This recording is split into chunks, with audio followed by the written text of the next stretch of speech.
Praise the lord. ప్రభు అయిన యేసు నామములో అందరికీ వందనములు. యేసయ్య మాటను ఈ కార్యక్రమాన్ని వీక్షించడానికి ప్రేమతో మిమ్మును ఆహ్వానిస్తున్నాను.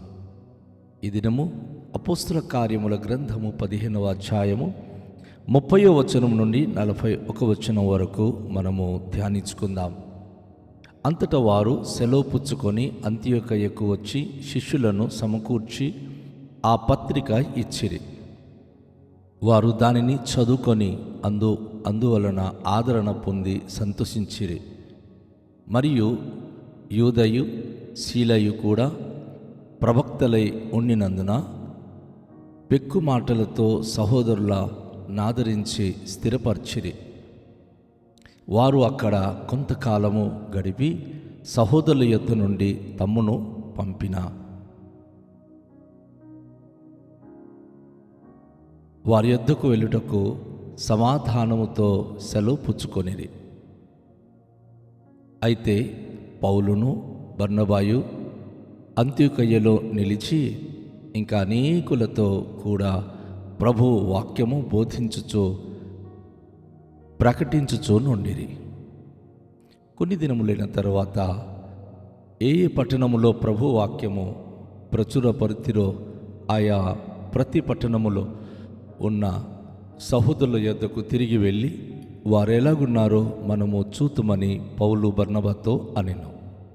అప్పుడు మార్కు అను మరో పేరు గల యోహానును వెంటబెట్టుకొని పోవుటకు బర్నబా ఇష్టపడెను. అయితే పౌలు పంఫులియలో పని కొరకు తమతో కూడా రాక తమను విడిచిన వారిని వెంటబెట్టుకుని పోవుట యుక్తము కాదని తలంచెను. వారిలో తీవ్రమైన వాదము కలిగినందున వారు ఒకరిని ఒకడు విడిచి వేరైపోయిరి. బర్నబా మార్కును వెంటబెట్టుకొని ఓడ ఎక్కి కూప్రకు వెళ్ళెను. పౌలు శీలను ఏర్పరచుకొని సహోదరుల చేత ప్రభు కృపకు అప్పగింపబడిన వాడై బయలుదేరి సంఘములను స్థిరపరచుచు సిరియా కిలికియా దేశముల ద్వారా సంచారము చేయుచుండెను. ప్రభునందు ప్రియమైన వాళ్ళారా, ఈ వచన భాగ్యములో యెరూషలేము నుండి యూదా మరియు శీల పత్రిక రాయించి పరిశుద్ధులు అలాగే అపోస్తులు మరి నూతనమైన సంఘాలకు వారు పంపించినటువంటి లేఖ పట్టుకుని వచ్చారు. ఆ లేఖలో ఇష్టానుసారంగా ఎవరి మట్టుకు వారు బోధించి సంఘానికి గలిబిల్లి చేస్తున్న పరిస్థితులను బట్టి వారు ఆ లేఖలో చాలా ఖండితంగా ఏదైతే దేవుని దృష్టికి ఇష్టం లేదో విగ్రహార్పితమైనది, ఒకవేళ అది రక్తము తినడం, అలాగే గొంతు పిసికిన దానిని తినడం, ఇలాంటి కొన్ని వాటి గురించి వారు స్పష్టంగా మరి ఖండించి ఆ విషయంలోనే మనము మన నూతనమైన సహోదరులకు చెప్పాలి తప్ప రకరకాల విధమైనటువంటి భిన్నాభిప్రాయాల గురించి వారి మధ్య కలవరపరచడం మంచిది కాదు అని యూదా మరియు శీల పౌలు బర్నబాతో కూడా వచ్చి ఆ లేఖలను ఇచ్చినప్పుడు అంత్యకయలో ఉన్నటువంటి శిష్యులను సమకూర్చి అంత్యకయలో ఉన్నటువంటి అనేక మంది దేవుని యొక్క భక్తులకు ఆ పత్రిక చదివి వినిపించారు. ఆ పత్రిక చదివిన తర్వాత వారందరూ కూడాను చాలా ఆదరణ పొందారు, సంతోషించారు. తర్వాత యూదా శీల కూడా ప్రవక్తలు ఉన్నారు కాబట్టి పెక్కు మాటలతో సహోదరులకు ఆదరిస్తూ అక్కడ ఆత్మీయంగా వారందరికీ స్థిరపరిచారు. సంఘంలో ఇక్కడ మాటలు అక్కడ మాట్లాడేవారు సంఘ పెద్దలుగా ఉండకూడదు, సంఘానికి వారు బోధకుడుగా ఉండకూడదు. సంఘంలో బోధించేవారు ప్రవక్తలై గద్దించేవారై ఉండాలి. ఎవరు ఎటువంటి తప్పులు చేసినా గద్దించే వ్యక్తులై దైవ సేవకులు ఉండాలి. ఇక్కడ వీరు అనేక దినాలు వారు అక్కడ గడుపుతూ మరి ఈ యొక్క యూదా సెలవు పుచ్చుకొని వారి దగ్గర నుంచి మరి తమను పంపించిన వాని దగ్గరికి ఆయన యెరూషలేము తిరిగి వెళ్ళిపోయారు. తనతో పాటు కొంతమంది సహోదరులు వెళ్ళిపోయారు. అయితే వారి యొద్దకు వెళ్ళుటకు సమాధానము సెలవు పుచ్చుకొనిరి.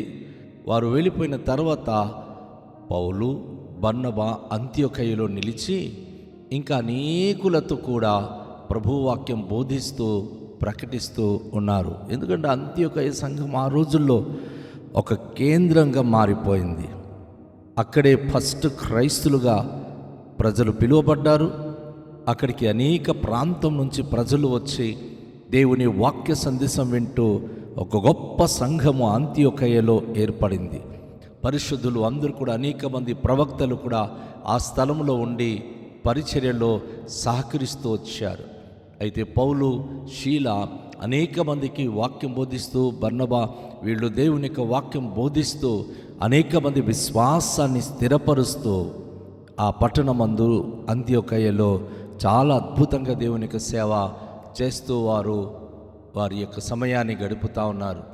కొన్ని దినాలు అయిపోయిన తర్వాత వారిరువురు కూడా కూర్చొని మాట్లాడి ఏ పట్టణాలలో అయితే సువార్త పరిచర్య చేశారో, ఏ పట్టణాల్లో అయితే సంఘాలు కట్టారో ఆ సంఘాలను చూడడానికి, స్థిరపరచడానికి, వాక్యం ద్వారా వారికి ప్రోత్సహించడానికి వారు ఇరువురు కూడా కలిసి వెళ్ళాలని చెప్పి ఒక తీర్మానం చేశారు.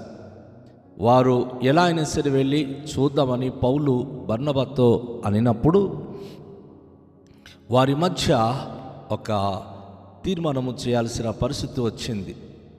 ఏమిటి అంటే, మార్కు అని మరో పేరు కలిగిన యోహాను, జాన్ మార్క్ అని అతని పేరు.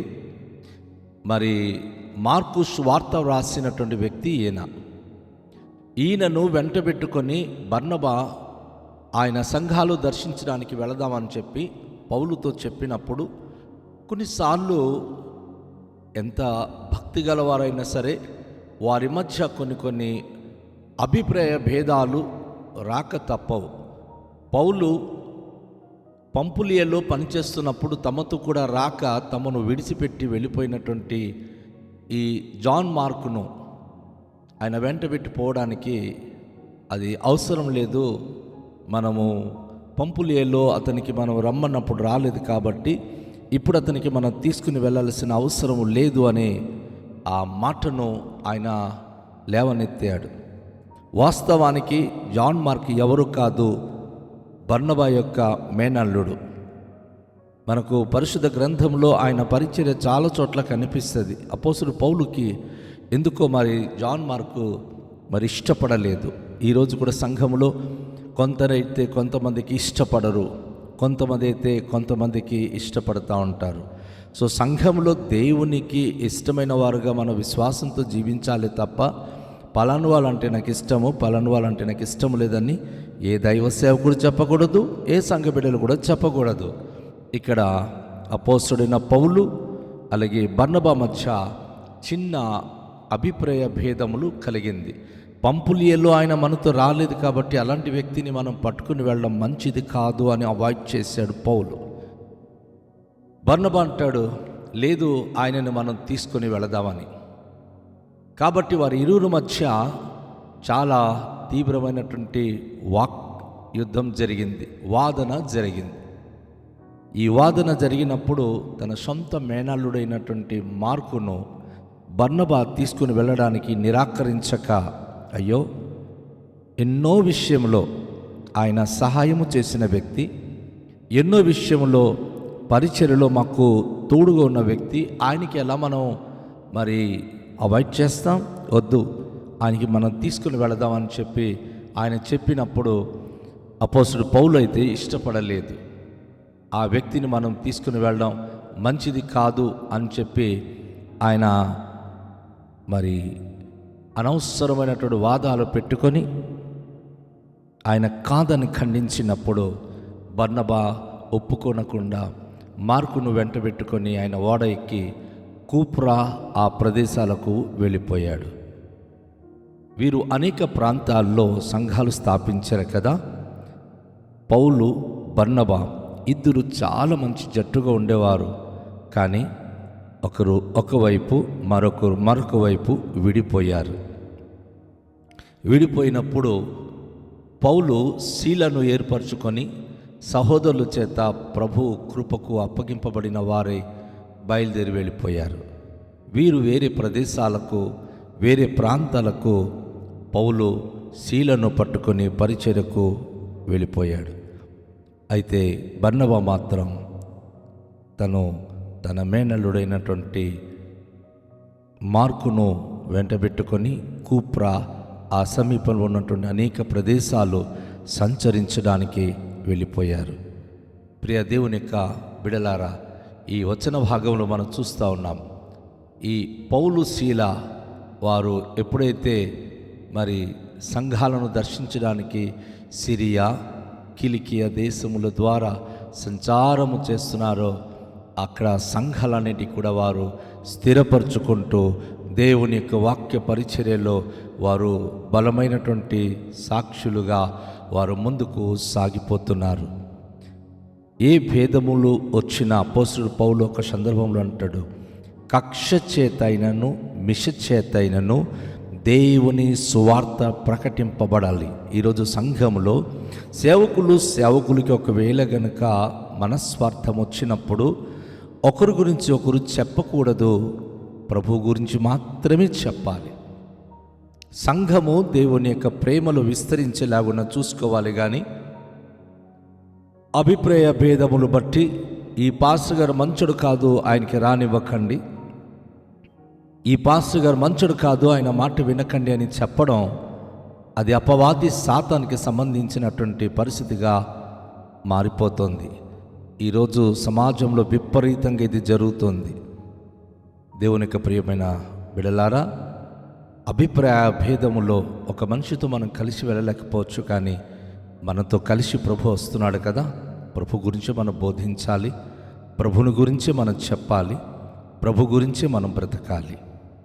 కానీ వ్యక్తుల గురించి విమర్శించి మాట్లాడడం అనేది అది చాలా తప్పు. కనుక ఈరోజు ఈ ఉదయకాశములో ప్రభువైన యేసుక్రీస్తు ద్వారా మనము ఏర్పరచబడి ఉన్నాము.